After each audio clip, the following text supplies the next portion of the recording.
C'est un grand honneur pour moi de me lever aujourd'hui pour prononcer mon discours introductif selon la meilleure tradition parlementaire. Cette législation représente évidemment un aboutissement pour vérifier un environnement qui soit destiné à améliorer nos institutions, ce en quoi je crois fondamentalement. Pour l'éducation de nos enfants et l'éducation et l'appui aux éducateurs, je suis ici devant vous. L'éducation a joué un grand rôle dans ma vie et c'est dans ce contexte-ci que j'aimerais partager les raisons qui m'ont poussé à solliciter le privilège de représenter la circonscription d'Ottawa-Vanier. Je crois profondément à une démocratie participative, à la responsabilité des dirigeants d'assurer une prospérité qui n'exclut personne. Je veux ici rendre hommage à l'honorable Madeleine Meyer, qui avait si bien représenté Ottawa-Vanier pendant toutes ces années. Madeleine Meyer's wisdom, hard work, and open mind were well known in this riding and in this House. She epitomized for me the thoughtful politician that I aspire to be. I decided to I would summarize my remarks in the following three themes: liberté, égalité, fraternité. This is the title of an article that I wrote a long time ago, but I think that summarized very much the reason why I sought to enter politics. Je suis la première fille de parents qui venaient de très grandes familles. My mother was the 17th child of a family. She was the last.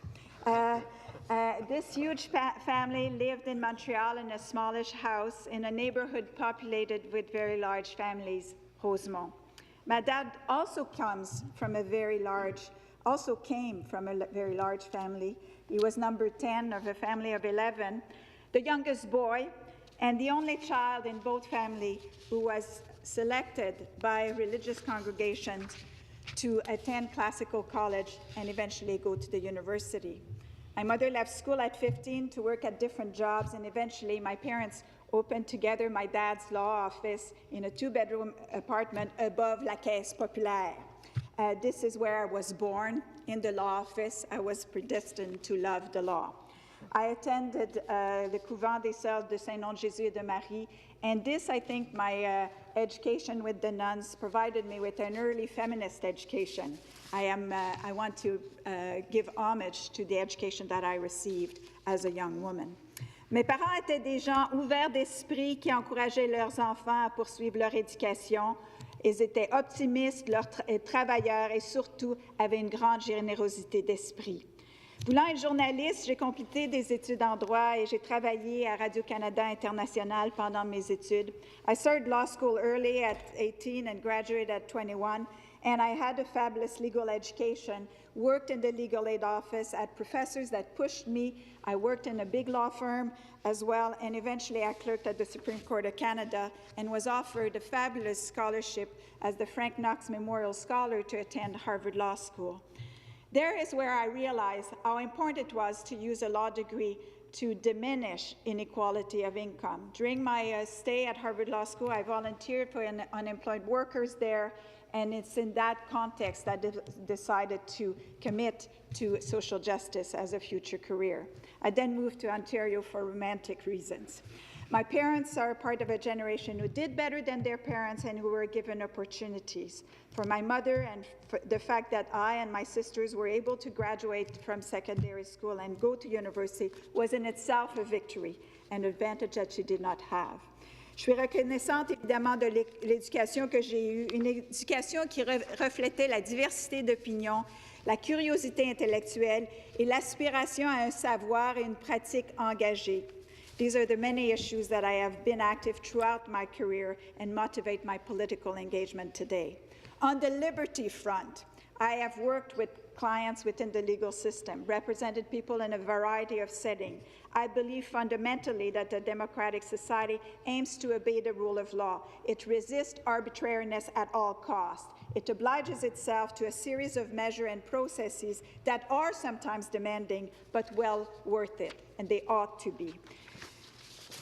Liberty is about ensuring that we prevent abuse of power. It also means to respect the federalism challenges and opportunities, and this was part of my constitutional law work throughout these years.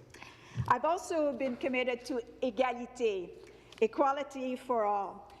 My first comment would be to equality for Indigenous communities. I've had the opportunities as the Dean to support the development of reconciliation efforts and to open schools in Cree territory and in Innu territory. I continue to believe that it's the challenge of this generation to do something right on that point. I continue to...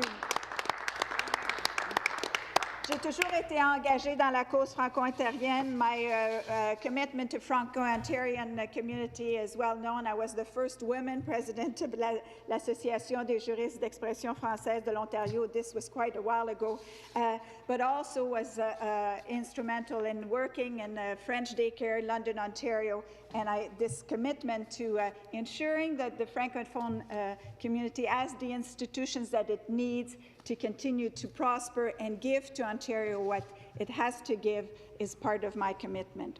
I have to say that I've always been quite committed to the equality of women, to ending violence against women. It's the time to do it, and we cannot wait for another generation to do this. I've also been committed to ensuring that equal treatment for persons differently abled. I had the opportunity to communicate and create tables of discussion on how to better prepare and support disabled workers, and this will continue to be part of my commitment to my riding and to fellow Ontarians. And I've also been always committed to equality for all cultural groups in Ontario and all religions, as indicated last week. Solidarité, fraternité. Le mot fraternité est souvent synonyme de solidarité parce qu'il représente une avancée dans la conception de nos désirs de voir les socio-economic rights being made a reality. So I speak in solidarity with the view of saying it's access to prosperity for everyone, right to an environment, right to education, right to housing, right to health, right to water, and right to the environment more generally, for this generation and for ongoing generation. Un environnement juridique qui est sain permet une prospérité qui respecte les droits des Ontariens et travaille constamment à l'amélioration de la qualité des débats et des politiques publiques. My experience as an academic, as a law reformer, as a director of an NGO has led me to be convinced that we need evidence-based policy and lived experience-based consultation. We cannot afford to move forward in developing policies that are not grounded in good statistics and good knowledge, but do not have to include the range of perspective and the range of opinion. Je crois en un Ontario qui se voit comme un leader dans l'innovation avec une économie d'avant-garde et d'innovation et qui s'assure toujours que tous et toutes peuvent participer pleinement. C'est pourquoi c'est un grand honneur pour moi de représenter le comté d'Ottawa-Vanier, un comté qui compte beaucoup de diversité, qui a 5%, qui représente 5% de sa population est Inuit, Métis ou Premières Nations. All culture groups coming from all around the world live in Ottawa-Vanier. We have diversity of income. We are and represent some of the challenges that are facing Ontario, but we are doing it and confronting them together. My commitment is to give to Ottawa-Vanier my passion for justice, my energy, and all my experience to improve their lives and the lives of Ontarians. Merci beaucoup.